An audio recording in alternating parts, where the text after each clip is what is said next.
Hello everyone. What's up? Welcome to the GMB channel. Hope you will enjoy our video. Before we begins, hit the subscribe button and give this video a thumbs up. Here is the news title. Keir Starmer lays down Ukraine peace demand ahead of Trump. Talks Kyiv must be at the heart of negotiations, says PM as Foreign Secretary announces new Russia sanctions. Keir Starmer has raised the stakes before a crucial meeting in Washington with the U.S. President Donald Trump this week, by insisting that Ukraine must be at the heart of any negotiations on a peace deal with Russia.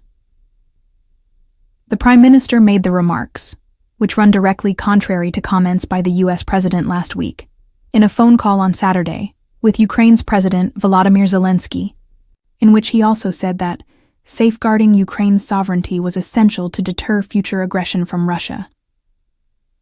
Downing Street made clear that the Prime Minister would carry the same tough messages into his meeting with Trump in the White House on Thursday. Starmer is likely to tell the U.S. President that the UK will raise its defense spending to 2.5% of gross domestic product, in line with Labour's election manifesto commitment.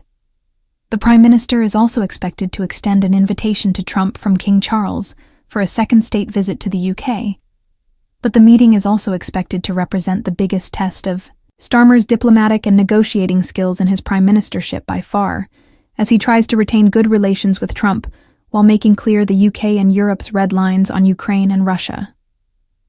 In a further sign of the UK government's resolve, it will announce on Sunday that it will impose the largest package of sanctions against Moscow since the conflict began. David Lammy, the UK Foreign Secretary, who may fly to Washington with Starmer and attend the meeting with Trump, said the aim was to hit Russia's revenues and hamper Putin's military machine. On the battlefield, we remain committed to providing $3 billion of military support a year to put Ukraine in the strongest position possible, and being ready and willing to provide UK troops as part of peacekeeping forces if necessary, Lammy said. Off the battlefield, we will work with the US and European partners to achieve a sustainable, just peace, and in doing so, remaining clear that there can be nothing about Ukraine without Ukraine. This is also the time to turn the screws on Putin's Russia. Sources said Starmer may speak to Emmanuel Macron on Sunday, before the French president's talks with Trump on Monday. The aim would be to agree a broad European position on the Trump-led effort to end the Russia-Ukraine conflict. Starmer also spoke yesterday to the European Commission's president, Ursula von der Leyen, and agreed that Europe must step up to ensure Ukraine's security.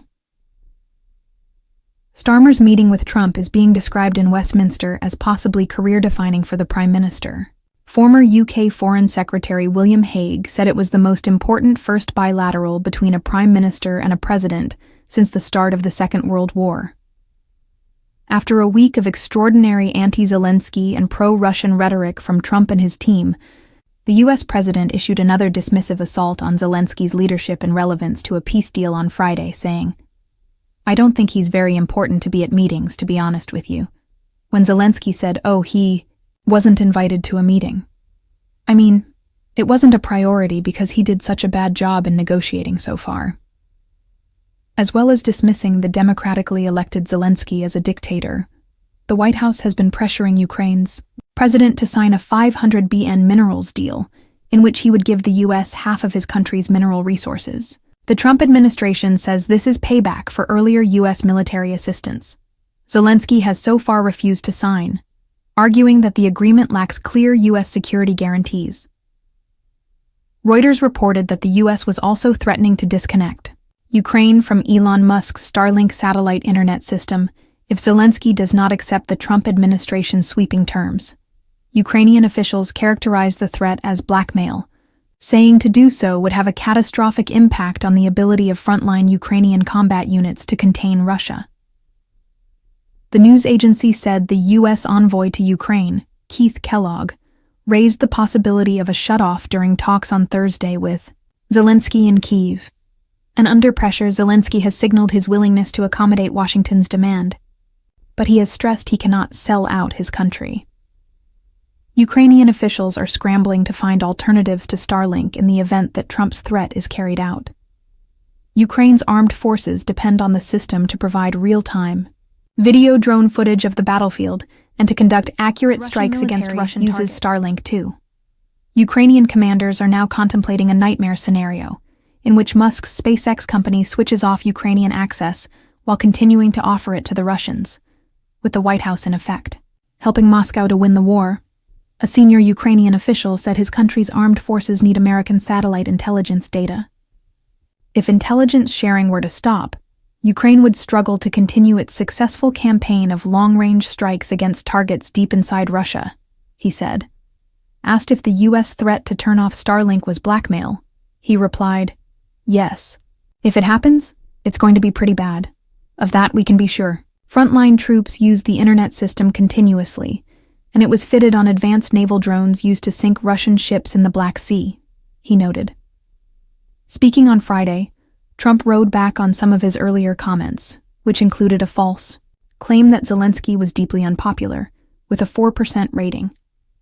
Trump told Fox News that Russia did invade Ukraine, but said Zelensky and the then U.S. President Joe Biden should have averted it. "They shouldn't have let him Putin attack," he declared. Trump's aggressive remarks have consolidated support for Zelensky among Ukrainians, with 63% now approving of him, according to the latest opinion poll before the third anniversary, on Monday, of Russia's full-scale invasion. An opinion poll for The Observer finds more than 3 times as many UK voters, 56%, disapprove of the Trump's administration handling of Ukraine, as approve, 17%. About 55% think it likely the UK will need to participate in a large military conflict over the next 5 years, compared with a fifth, 20%, who think it unlikely. A majority, 60% of people believe the UK should increase defense spending, set to host iconic BBC show as she's poached from ITV.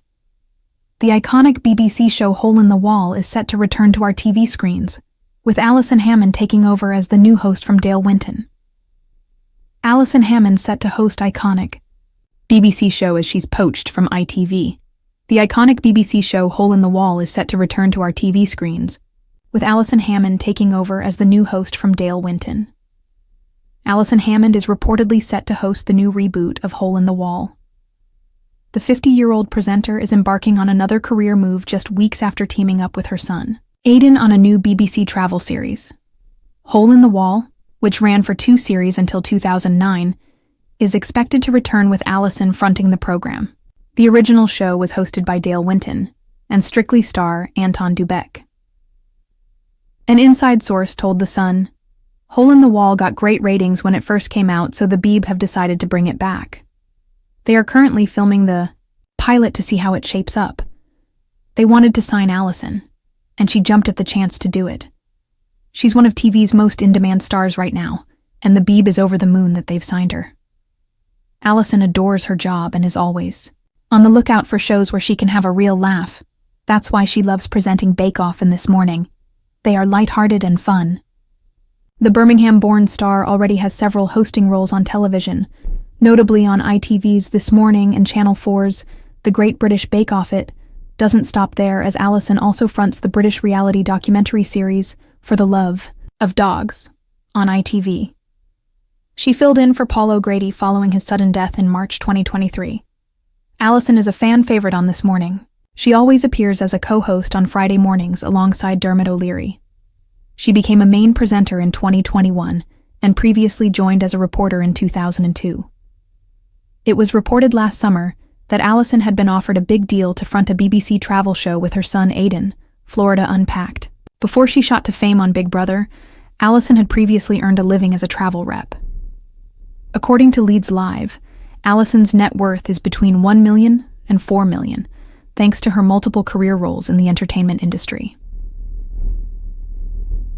4. Her role on This Morning, she earns roughly $600,000 annually. She recently participated in Birmingham's Christmas pantomime of Peter Pan and has several high-paying, lucrative brand deals.